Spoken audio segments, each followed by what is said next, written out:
Can Kirk Cousins and the Minnesota Vikings finally make it to the NFC Championship? Stay tuned to find out.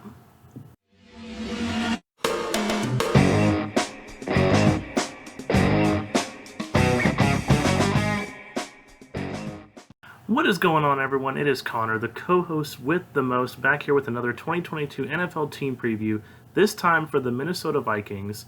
And so we've done a few of these on our channel so far. We've gotten through a few teams. This is going to be the first NFC North team that we are covering, the Minnesota Vikings. We will be covering all the other NFC North teams and all the other teams in the NFL a bit later. So if we haven't gotten to your team yet, then stay tuned. We'll get to your team eventually. But for this episode, we're going to be talking about Kirk Cousins and the Minnesota Vikings. So let's get right into it. So the first big story for the Minnesota Vikings is obviously they have a new head coach in town, Mike Zimmer, who was the head coach for, I think, like 5 or 6 seasons, if I remember correctly. He was around for a while. They finally fired him in the offseason. They brought in Kevin O'Connell, who was the offensive coordinator for the Los Angeles Rams.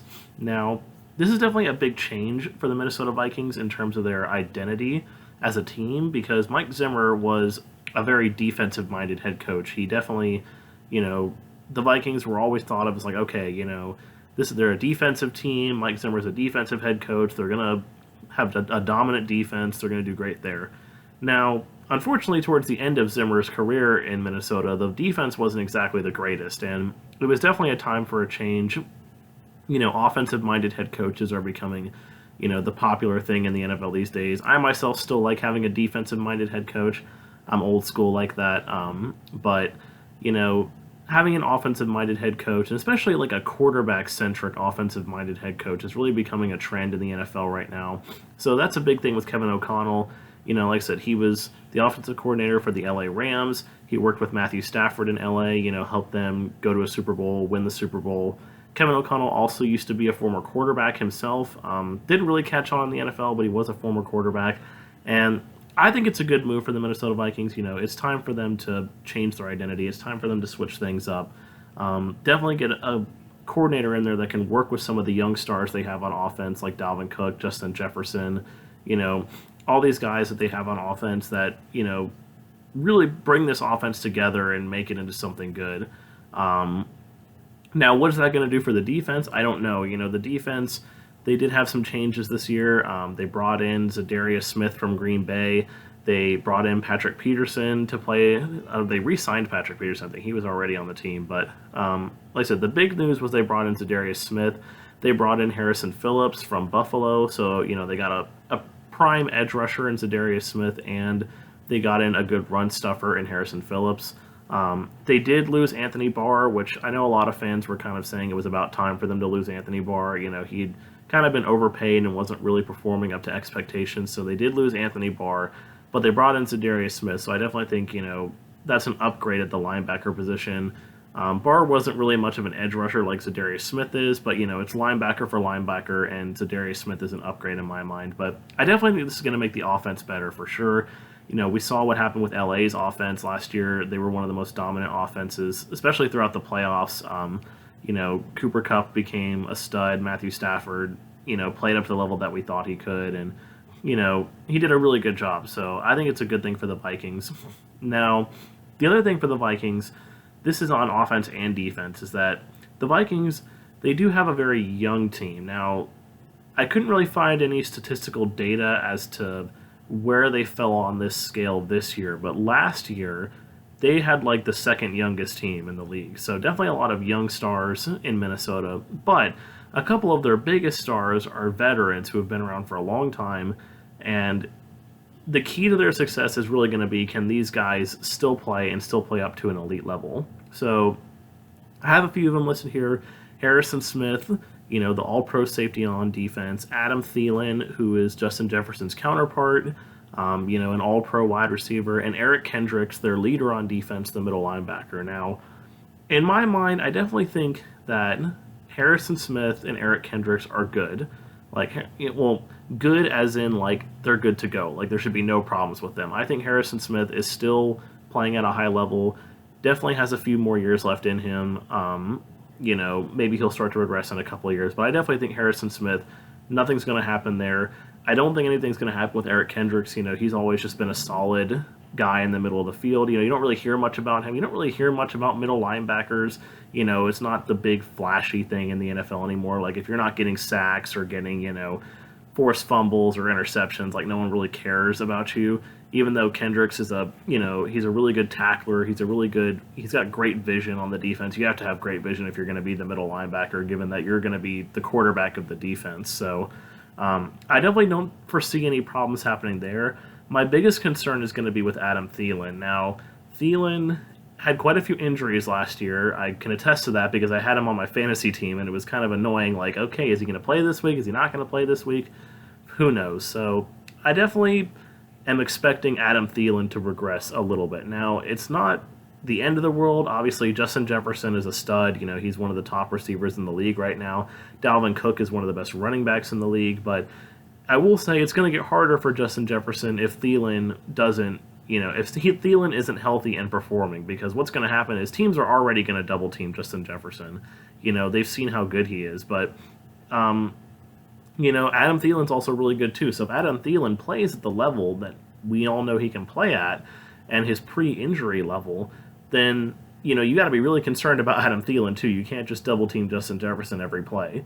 But if Thielen is hurt, if he's regressed at all, if he starts to get injured again, then that creates problems for Justin Jefferson because then they can just key in on him and it's going to be up to the other receivers on Minnesota to step in for him. And I'm not so sure they can do that. Now, they can do it. They are capable, but on a consistent basis is going to be harder for them, especially if, Dalvin Cook starts to suffer injury problems again and they're having to solely rely on the pass. That's not going to be good for the Minnesota Vikings. So, like I said, I do see Thielen regressing. I don't think it's going to be a huge problem for them. I just don't think he's going to be at the level that he was, his pre-injury last year. Like, I don't see him reaching that kind of all-pro status anymore. I think he's going to be a very solid number 2, but the burden is definitely going to be heavily on Justin Jefferson, which I think he can take. I think Jefferson is a future all-pro, future, multi-time Pro Bowler. He's a fantastic receiver, so there should be no problems there, but definitely something to keep an eye out for Adam Thielen. But these guys on the defense, I think they're fine. I think Harrison Smith and Eric Kendricks are going to continue to get it done, and we'll see how it goes for them in the future once their contracts are up, if Minnesota wants to bring them back or not. So the final big question for the Minnesota Vikings is, of course, Kirk Cousins. They gave him an extension on his contract, so he is under contract through 2023. This is pretty much a very similar situation to what I was talking about last week, or in our last episode with the Tennessee Titans with Ryan Tannehill. Very similar situation. Both guys are going to be out of a contract next year, and it's going to be up to the teams. Do they want to extend these guys? Now, obviously, Tannehill is a bit more, Tannehill and Cousins, they're veterans. They've been around for a while. Cousins obviously had his stint in Washington and has been in Minnesota for a while now, ever since they gave him that big contract. Now, Cousins, I've never been a big fan of Kirk Cousins. He's never been the guy to get it done. Like, he took him forever in his career. Has he even won a Monday Night Football game yet? It's something like he had some really long losing streak of never winning a Monday Night Football game, and I don't even know if that's changed. I can't remember. I forgot to look at that, if he won one last year or not, to finally break that streak. But, he's kind of always been the quarterback that, he gets it done in, like, the mini games, when they're playing their games against, like, the Bears or, like, I guess on this schedule here, like the Giants or something, like, he'll get it done in those games, but then you play the big, like, primetime games, you're playing against, like a nighttime game against well, that's not a nighttime game, but, like a nighttime game against the Eagles or a nighttime game against the Patriots, like, it's like he falls apart when it comes to primetime. So it'll definitely be interesting to see what they decide to do. Kirk Cousins did have a career year last year. It was his best year statistically for yards, touchdowns, passer rating. Like, he had a really good year last year. So it's definitely given the Vikings something more to think about, because had he not done that last year, I would have 100% said, get rid of him. Like, he doesn't deserve to be here. I thought they should have gotten rid of him a couple seasons ago, honestly. But, I'm not as certain on my stance on Kirk Cousins anymore. Like, I still think they should get rid of him. Like, I still think that once his contract is up, like, don't get rid of him before that. But, once his contract is up, let him go, draft a quarterback, maybe bring in a veteran, to just kind of hold down the fort. Or if Kirk Cousins has another year like he did last year, then you can start considering extending him, maybe for a couple more seasons, because he's not going to play forever, of course, and he's not an elite quarterback by any stretch of the imagination. So this isn't a guy that you're going to keep well into his late 30s. So definitely this is a huge year for Kirk Cousins to really, tell the Vikings, like, okay, like, I still am the guy. No need to draft a quarterback. No need to get anyone in free agency. Like, I'm still the guy that's going to lead you to the playoffs and lead you to the promised land. So, like I said, my stance on Kirk Cousins right now is I still think he should be gone once his contract is up, but maybe he can prove me wrong. I don't know. He's yet to do it in his career, but maybe he can. So last of all, we're going to look at the schedule here, look at some of the crucial games on their schedule. Now, the Vikings, they definitely have one of the easier schedules in the league this year, given that they get to play against the NFC East. So, they have games against Washington and the Giants, and of course the Bears and Lions, 2 games against them. The Eagles will be tough. I don't think the Cowboys are going to be as good this year, so definitely a bit of a reprieve there. It is going to be tough that they have to play the AFC East as well. The Jets are the Jets, but the Dolphins and the Bills especially are looking to be better teams this year, so it's a little bit on the easier side. They also get to play the Saints, so that's definitely an easier win there. So it's not as bad for the Minnesota Vikings. There's definitely teams that have harder schedules. But really, in my mind, the key games here are really going to be just kind of a stretch between just kind of leading up to their bye week, in my mind, because they're going to want to be in a good place leading up to their bye week. Now, week 1 against Green Bay, if they can pull off a win there, that would be huge. Now, the Packers obviously have question marks this year. We haven't talked about them yet. We're going to get to them later on in our previews, but I definitely think home against the Packers is a very winnable game for the Minnesota Vikings. Like I said, there's so many questions around the Packers right now. If the Packers hadn't, lost Devontae Adams and had all this other stuff go on in the offseason, I think the Packers would take that one easily.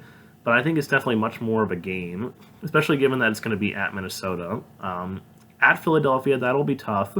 But then you have 3 very winnable games. Like, in my mind, these are must-win games.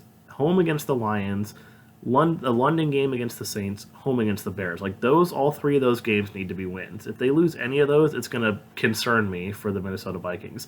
And then at Miami, another winnable game. Like, if they can get to their bye week 5-1, that's going to be fantastic for the Minnesota Vikings. Like, let's say they drop the game to Philadelphia. Like, puts the Vikings in great shape. They've already won 3 divisional games. They do have a loss within the conference, but, still 5-1 with 3-0 in the division is perfect for them. Maybe to make the 5-1 even better. Like, let's say they beat the Eagles, but then they lose to the Dolphins. That's even better, because then your one loss is an out-of-conference team, so it doesn't really matter per se when it comes to tiebreakers. So, that's a key stretch for me in their schedule. And then, obviously, that game at the end of the year, Week 17, at the Green Bay Packers, there's a possibility that game could be for the division crown. So that's also a crucial game. Finally, going to look at their over-under. So their over-under for this year is 9. Last year, their over-under was 8.5. So the sports bettors got it pretty bang on with the Vikings last year, 8.5. They finished 8-9. We're second place in the division behind the Packers, missed out on the playoffs. In my mind, I think the Vikings can go over 9 wins. I'm going to say they get 10 wins. I'm going to say they go 10-7. Like I said, there's a lot of winnable games on the schedule. Like I said, those 3 games, week 3 through 5, those are all winnable. There's the Commanders, which is a very winnable game. There's the Patriots at home, the Jets at home. Obviously, the Lions and the Bears again, the Giants. A lot of winnable games on this schedule. So I'm going to say that the Vikings get 10 wins. They go 10-7, and they're going to make the playoffs. I don't know if they're going to beat Green Bay for the divisional crown. That's going to be a close race. Right now, I'm going to kind of tentatively say no. I think they get second in the division, but it's going to be a close one. I definitely think that they can win the. I'll say this: either they finish 10-7 and they're second and they get a wild card, or they finish 11-6 and win the division. That's my prediction for them. But I definitely think they're going to go over 9 wins. I don't see any way that they don't, unless they just have a tank, like unless they just are going to be a lot worse than we all think they're going to be this season. I know the offensive line is a bit of a question mark, but I think they're going to be able to overcome that. So thank you guys so much for watching. Make sure you go click the link down below to subscribe, hit the notification bell so you get notified when all of our new videos coming out.